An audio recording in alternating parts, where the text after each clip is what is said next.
आपण प्रवास करत रत्नागिरीला आलेलो आहे आणि अदिती भावे मॅडम आपल्याबरोबर आहेत आणि आज कोणती रेसिपी आपण बघणार आहे? मँगो इडली म्हणून आंब्याच्या रसापासून केलेली इडली. आता तांदूळाचा रवा आहे, आंब्याचा रस घालते, दही घालते आणि साखर.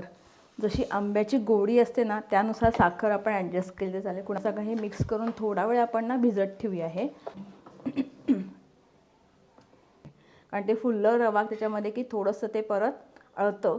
अगदी चिमूटभर मीठ घालते मी ह्याच्यात, एक अगदी अर्धा चमच्यापेक्षा कमी इनो असं घातलं आहे आणि त्याच्यात थोडंसं त्याच्यावरती पाणी घालते अगदी. आता हे फेटून घेऊन ह्याच्या आपण आता इडली स्टँडमध्ये तूप लावून ग्रेसिंग करून घेऊया आणि तुपाचा स्वाद छान येतो म्हणून तूप लावून घ्यायचं. त्यात आपण मिश्रण घालूया.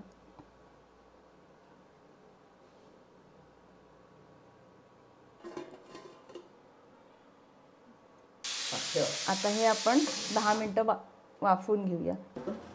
ही आपली मँगो इडली तयार झालेली आहे. ती छान फुलून आली आहे बघा.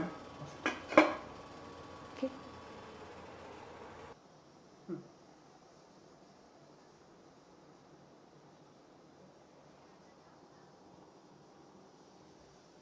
तर मित्रांनो, खूप छान पद्धतीनं ताईंनी ही सगळी रेसिपी करून दाखवली आणि डिटेलमध्ये माहिती दिली.